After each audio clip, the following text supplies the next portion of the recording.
কথা বলতেছিলাম কলকাতার জনপ্রিয় সাংবাদিক শর্মিলা মাইতির সাথে, যার মিলিয়নের উপর ফলোয়ার। তার কাছ থেকে আমরা জেনেছি যে কীভাবে সাংবাদিকতা আসতে হয় এবং কীভাবে কী ধরনের ডিফিকাল্টি ফেস করতে হয় এবং ডিজিটাল মিডিয়ার যুগে এখন কী করা দরকার নতুনদের, এই বিষয়গুলো নিয়ে আমরা কথা বলেছি শর্মিলা মাইতির সাথে।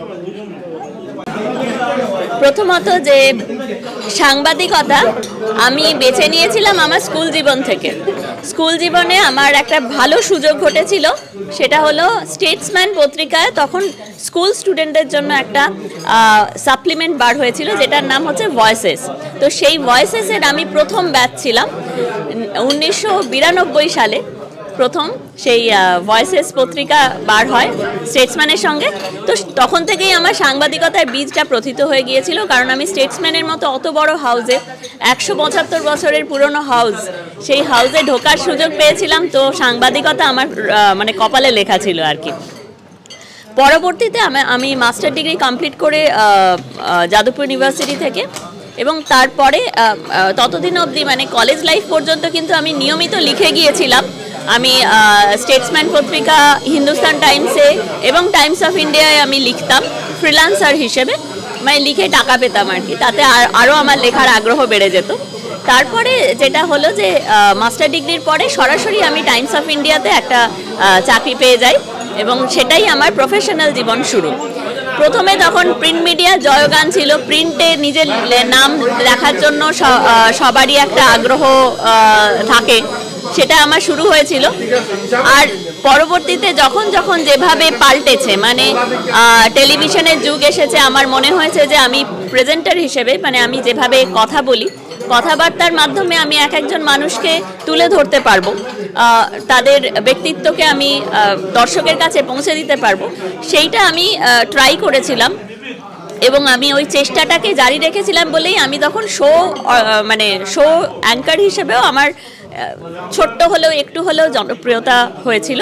আমি 24 ঘন্টায় থাকাকালীন আমি বহু বলিউড স্টারদের ইন্টারভিউ নিই, এবং কখনো তাদের বাড়িতে গিয়ে, কখনো তারা এসেছেন কলকাতায় তাদের ইন্টারভিউ নেওয়া। এইগুলো তখন আমাকে অনেক বেশি উৎসাহ দিত। এবং শাহরুখ খানের ইন্টারভিউ বলবো না, শাহরুখ খানের জন্মদিনে আমি মান্নাতে গিয়েছিলাম, সেটাও আমার খুব স্মরণীয় স্মৃতি।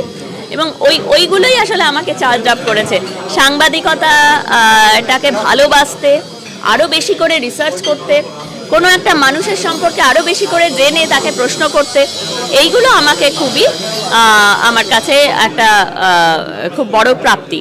এবং তারপরে যখন ক্যারিয়ার এবং ফ্যামিলিতে কোনো কথা কি ছিল নাকি, ডিফিকাল্টি ছিল নাকি সাংবাদিকতায়? যদি ডিফিকাল্টি বলেন, আমার ফ্যামিলি থেকে তো একেবারেই ছিল না। আমার বাবা মা, আমার দিদি, আমার ভাই সবাই আমাকে ভীষণ উৎসাহ দিত যে আমি যাতে সাংবাদিকতাই করি।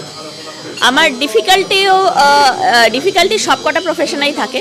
আমার যেটা হয়েছিল যে আমি যেহেতু ইন্টার ডিসিপ্লিনারি বলতে পারেন, আমি প্রিন্ট মিডিয়াতে কাজ করেছি, কাগজ থেকে ম্যাগাজিনে গিয়েছি আনন্দলোক, সেটা এক ধরনের কাজ, এবং তারপরে আমি টেলিভিশনে গিয়েছি, আমি অ্যানিমেশনে গিয়েছি। এই চেঞ্জগুলোর সময় সবারই একটা নতুন চেঞ্জের জন্য যে মানে শারীরিক এবং মানসিক চেঞ্জটা দরকার হয়, সেইটা আমার মধ্যে কিন্তু বেশ খেটেখুটেই অর্জন করতে হয়েছে।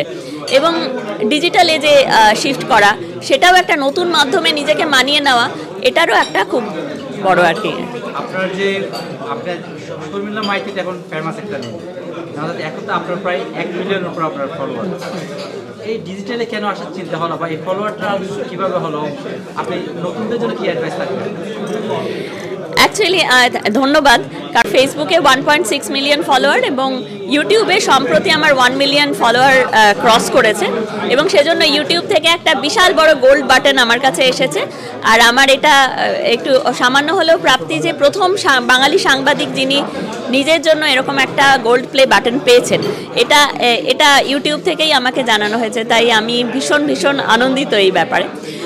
আপনি যে প্রশ্নটা করলেন যে এটা ডিজিটাল এজে আসার জন্য মানে নবীন সাংবাদিকদের বা নবীন যারা তারা কি মেসেজ চায় বা আমি কি মেসেজ দিতে পারি। প্রথম কথা হলো good use of social media. Social মিডিয়ার একটা খুব বৃহত্তর অবদান হচ্ছে আমরা আমাদের কাজকে ওখানে সংরক্ষিত করতে পারছি প্রায় কোনো টাকা পয়সা ছাড়াই। আগেকার দিনে আমি টেলিভিশনে দেখেছি যে প্রত্যেকটি শো একটা মানে বড় প্রোগ্রাম, সেটাকে প্রিজার্ভ করার জন্য লাইব্রেরিতে কত কিছু করতে হচ্ছে। প্রথমে ডিভি ক্যাসেটে সেটাকে রাখা হলো, ডিভি ক্যাসেটেও খুব বেশি দিন সেটা থাকে না, 10 বছরের মধ্যে আবার নতুন করে ক্যাসেটে ট্রান্সফার করা হলো, সেটার জন্য একটা হিউজ কস্ট থাকে। এমনকি টেলিভিশন মিডিয়ামে যখন ডিজিটালাইজড হচ্ছে তখনও যেসব মেমোরি চিপগুলো ব্যবহার করা হতো সেগুলো অত্যন্ত কস্টলি। এই যে কস্ট কাটিং ব্যাপারটা এলো কিন্তু এই ভার্চুয়াল মিডিয়াম হাত ধরেই। ভার্চুয়াল মিডিয়ামে আপনি ভালো জিনিসকে সংরক্ষণ করুন, শুধু মিম বানালাম, শুধু রিলস বানালাম দিয়ে ছেড়ে দিলাম, সেটা একটা অংশ হতে পারে, সেটা সার্বিক নয়।